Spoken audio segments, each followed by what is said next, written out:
Hello everyone. अब हम start करवा रहे हैं अपना नेक्स्ट टॉपिक दैट इज इसमें हम कह सकते हैं how do metals and non metals combine में that is covalent bond formations. ठीक है, तो कोवलेंट बॉन्ड फॉर्मेशन आज हम समझेंगे। ठीक है, सबसे पहले कोवलेंट बॉन्ड्स फॉर्मेशंस क्या होती है और कोवलेंट बॉन्ड कैसे बनते हैं। तो एक बात मैंने पहले ही बताई, एक बार दोबारा बता रहा हूं। The bonds which are formed by mutual sharing of electrons between the atoms is known as covalent bond. इसे कोवलेंट बॉन्ड कहते हैं। The bond which are form by mutual sharing of electrons between the atoms is known as covalent bond. Mutual sharing कहाँ होगी, ये बात हमें समझनी है। जो नॉन मेटल्स होते हैं, इन नॉन मेटल्स में कैसी शेयरिंग हो सकती है, म्यूचुअल। इसका रीजन है कि नॉन मेटल जो होते हैं वो इलेक्ट्रॉन एक्सेप्ट करने का नेचर होता है। ठीक है, इलेक्ट्रॉन नेगेटिव नेचर के तो इलेक्ट्रॉन एक्सेप्ट करते हैं। ठीक है, तो इसका अगर इलेक्ट्रॉन एक्सेप्ट करेंगे लॉस तो कर ही सकते हैं, और लॉस नहीं करेंगे तो लॉस और गेन का कॉन्सेप्ट तो हो ही नहीं पाएगा। यहाँ पे क्या होगा, सिर्फ शेयरिंग का। तो नॉन मेटल कैसे होते हैं, इलेक्ट्रो नेगेटिव नेचर के होते हैं, और इलेक्ट्रॉन एक्सेप्टर भी कह सकते हैं। इलेक्ट्रॉन एक्सेप्टर होते हैं, और इलेक्ट्रॉन एक्सेप्टर इसका मतलब ये इलेक्ट्रॉन डोनेट नहीं कर सकते। और जहाँ पे दो नॉन मेटल पास पास आ गए तो इसका मतलब उसमें क्या होगा, कोवलेंट बॉन्ड क्रिएट होगा। एग्जाम्पल से समझते हैं इस चीज को, कि एग्जाम्पल्स जो हैं वो हमें इस चीज को क्लियर कर देंगे। जैसे मान लो मैं कहता हूँ Cl2 के अंदर अगर पूछूं कैसा बॉन्ड बनेगा, तो आपका आंसर आएगा कोवलेंट बॉन्ड। कैसे, Cl जो है उसके आउटर मोस्ट में कितने इलेक्ट्रॉन होते हैं, 7 होते हैं। दूसरा Cl जो है उसके आउटर मोस्ट में कितने होंगे, 7 होंगे। तो हम कहें कि एक Cl दूसरी Cl के साथ कैसे बॉन्ड बना सकता है, तो हम कहेंगे कोवलेंट बॉन्ड बना सकता है। इसी को देखो मैं आपको बता रहा हूं, इलेक्ट्रॉन डॉट स्ट्रक्चर या फिर कह सकते हैं लेविस डॉट स्ट्रक्चर से बहुत आसानी से अच्छे समझ में आ जाएगा। जैसे ये Cl और Cl के बाहर आपको पता है आउटर मोस्ट ऑर्बिट में 7 इलेक्ट्रॉन्स होते हैं। ठीक है, 7 इलेक्ट्रॉन्स होते हैं। अब दूसरा Cl एक और है, उसके भी आउटर मोस्ट में कितने इलेक्ट्रॉन्स होंगे, नेचुरल सी बात है 7 होंगे।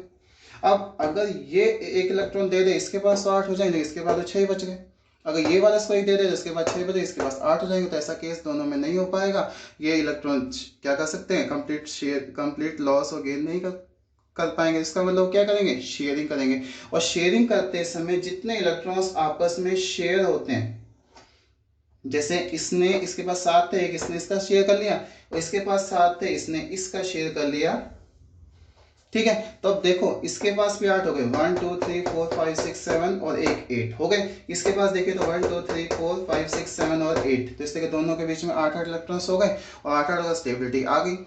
जो इलेक्ट्रॉन्स बीच में शेयर किए जाते हैं दैट इज नोन एज को वैलेंसी, उसे क्या कहोगे, कोवैलेंसी। इस तरीके से हम कह सकते हैं कि कोवलेंट बॉन्ड जो होते हैं म्यूचुअल शेयरिंग से क्रिएट हो सकते हैं, आपस में बॉन्ड बना सकते हैं और स्टेबिलिटी अटेन कर सकते हैं। अब चलते हैं कि जो कोवलेंट बॉन्ड्स होते हैं कितने टाइप्स के होते हैं, समझ में आया। तो इतना क्या कॉन्सेप्ट आपको अच्छे समझ में आ गया होगा। इसके बाद है types of covalent bonds. Covalent bonds के कितने टाइप्स के हो सकते हैं। तो कोवलेंट बॉन्ड्स की अगर बात करें तो कोवलेंट बॉन्ड्स 3 टाइप के होते हैं। First one is single bond, second one is double bond, और तीसरे होते हैं ट्रिपल बॉन्ड। तो single bond, double bond, triple bonds हो सकते हैं। रिप्रेजेंट करते हैं लाइन से, इस तरीके से डबल लाइन आ जाए, इस तरीके से ट्रिपल लाइन आ जाए, तो उसे कहेंगे सिंगल, डबल और ट्रिपल बॉन्ड्स। ठीक है, कैसे लाइंस आती हैं वो देखते हैं। तो एक लाइन का मतलब क्या होता है कि कितने पेयर्स हैं इलेक्ट्रॉन्स के, ठीक है। एक पेयर्स में क्या होते हैं, 2 इलेक्ट्रॉन्स आते हैं, ठीक है। तो इसको कैसे समझे कि सिंगल लाइन बनी, तो इसको कहते हैं पेयर,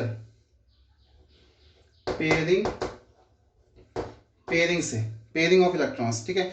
अगर हम समझे पेयर का मतलब क्या होगा, वन पेयर, पेयर का मतलब क्या होगा, इसमें 2 इलेक्ट्रॉन्स प्रेजेंट होने चाहिए। तो सिंगल बॉन्ड है, इसका मतलब पेयरिंग कितनी होगी, 1। कितने इलेक्ट्रॉन्स टेक पार्ट करेंगे इसमें, इलेक्ट्रॉन्स टेक पार्ट कितने करेंगे, 2 करेंगे। कैसे, ये सिंगल लाइन है, ठीक है, सिंगल लाइन है, ये सिंगल लाइन है, इसका मतलब एक इलेक्ट्रॉन इधर से, एक इलेक्ट्रॉन इधर से, दोनों एक इलेक्ट्रॉन शेयर कर लेंगे, तो कितने इलेक्ट्रॉन शेयर, 2, और पेयरिंग कितने होगी, 1, और 1 पेयरिंग, इसका मतलब कैसा बॉन्ड बनेगा, सिंगल बॉन्ड बनेगा। अगर 2 बॉन्ड्स आ जाएं, इस तरह 2 लाइंस आ गई, तो आपको पता है एक पेयरिंग में कितने इलेक्ट्रॉन्स आते हैं, 2, तो 2 पेयरिंग्स में कितने आ जाएंगे, 4, इसमें पेयरिंग हो गई 2, इलेक्ट्रॉन्स हो गए 4। समझ में आ गया। अगर हम ट्रिपल बॉन्ड की तरफ चलें, तो ट्रिपल बॉन्ड्स में आपको पता है कितने, एक पेयर में 2 होते हैं, 3 में कितने हो जाएंगे, 6। तो यहाँ पे ट्रिपल बॉन्ड्स पेयरिंग कितने, 3, और इलेक्ट्रॉन्स कितने हो जाएंगे, 6। इस तरह से हम कह सकते हैं जो कोवलेंट बॉन्ड्स होते हैं वो single bond, double bond, triple bond बना सकते, लेकिन 4 बॉन्ड्स नहीं क्रिएट हो सकते, ठीक है। 4 बॉन्ड्स क्रिएट नहीं होगा, इसका रीज़न होता है क्योंकि जब 4 बॉन्ड क्रिएट होंगे तो स्टेबिलिटी जो होती है कंपाउंड की वो डिस्ट्रॉय हो जाती है। वो हम कार्बन कंपाउंड जब आएगा उसमें डिटेल में हम पढ़ेंगे, ठीक है, समझ में आ गया। तो सिंगल बॉन्ड, डबल बॉन्ड और ट्रिपल बॉन्ड कैसे क्रिएट होते हैं, मतलब कैसे इनके एग्जाम्पल्स होते हैं, समझ में आ गया, क्लियर है। तो ये है सिंगल बॉन्ड, डबल बॉन्ड और ट्रिपल बॉन्ड्स। अब चलते हैं आगे। आगे है एग्जाम्पल्स ऑफ कोवलेंट बॉन्ड,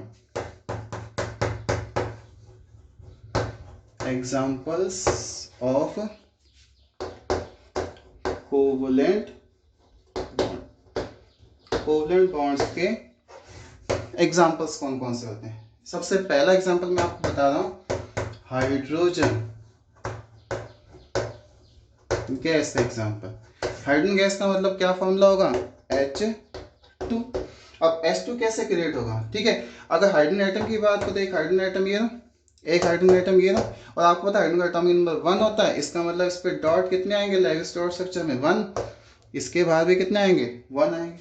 अगर ये आपस में शेयरिंग करे तो कैसे करेंगे, फाइनली अगर शेयरिंग करे तो एक हाइड्रोजन एटम ये ना, एक हाइड्रोजन एटम ये ना, दोनों ने एक एक इलेक्ट्रॉन्स आपस में शेयर कर लिए, एक इलेक्ट्रॉन शेयर कर, तो इलेक्ट्रॉन्स कितने शेयर है, 2, ठीक है, समझ में आ गया।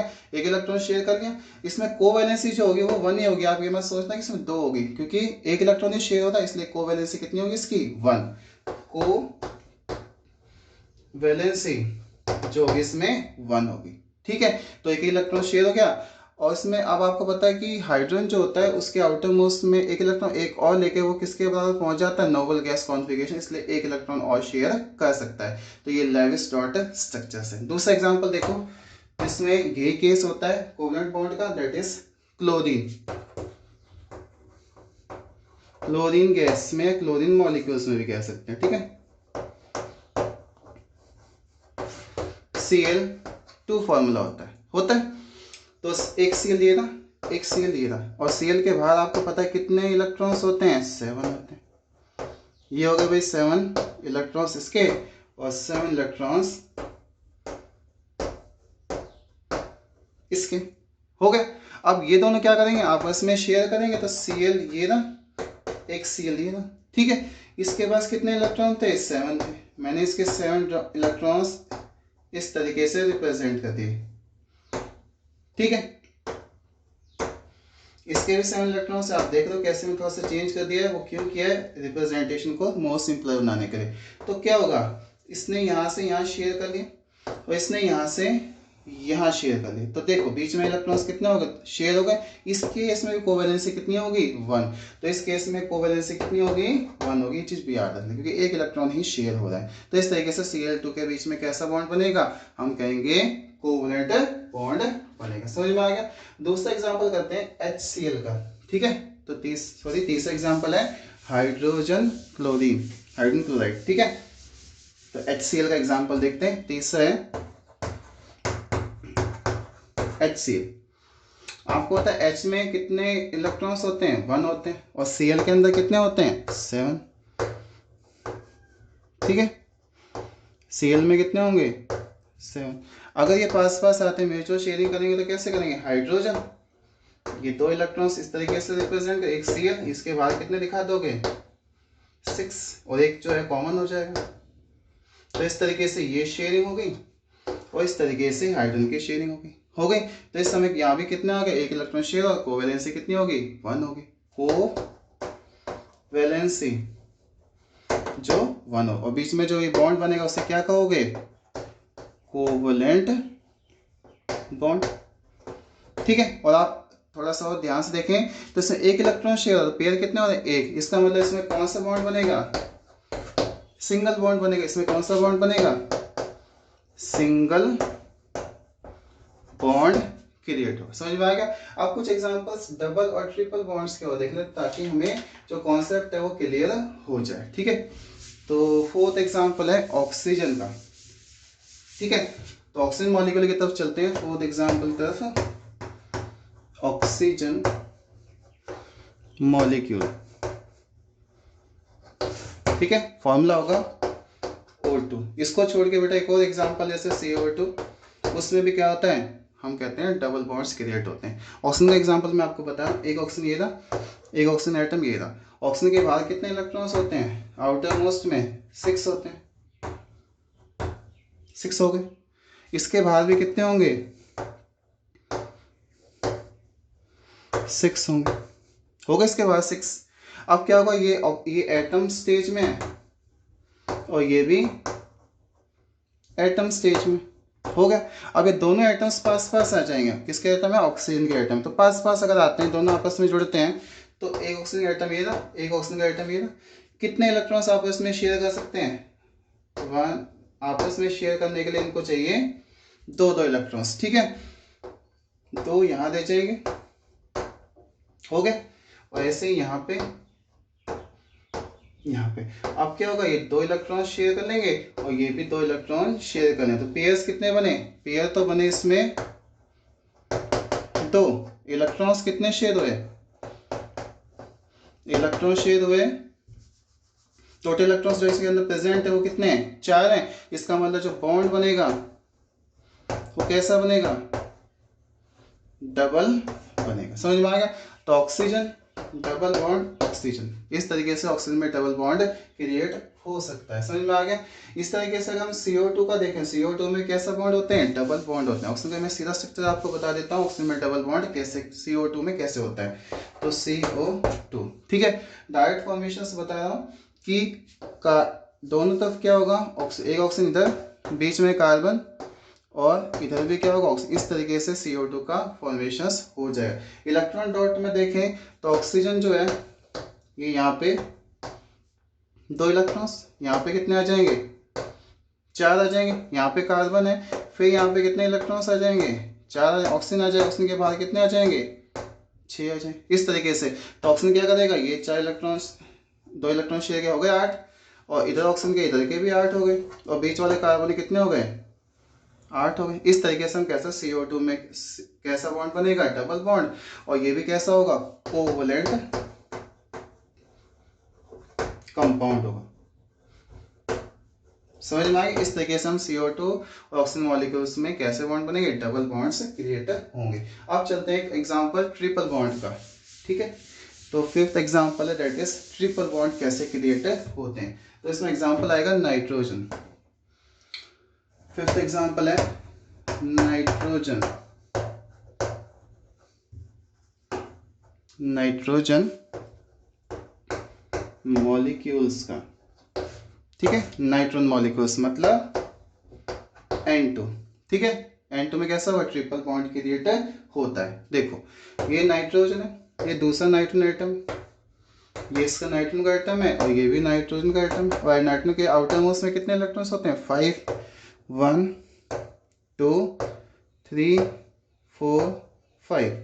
इसके भी कितने होंगे, 1 2 3 4 5 हो गए। ये दोनों आपस में जुड़ेंगे तो क्या बनेगा, N 1 2 3 4 5। इस 3 इसमें कॉमन हो जाएंगे। दूसरा नाइट्रोजन, ये हो गए। और नाइट्रोजन कितने शेयर करेगा, 3 शेयर करेगा आपस में, तभी तो 8 इलेक्ट्रॉन्स पूरे होंगे। तो इस तरीके से नाइट्रोजन में कितने हो गए 8 इलेक्ट्रॉन्स।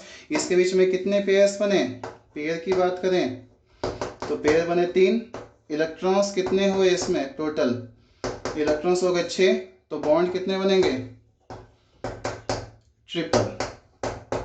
ट्रिपल बॉन्ड बनेंगे। तो N ट्रिपल बॉन्ड N, इस तरीके से नाइट्रोजन में ट्रिपल बॉन्ड क्रिएट होते हैं। समझ में आ गया। तो इस तरीके से हम कह सकते हैं कोवलेंट बॉन्ड्स क्या होते हैं, म्यूचुअल शेयरिंग से बनते हैं, और इसके कुछ एग्जांपल्स। क्लियर हो गए।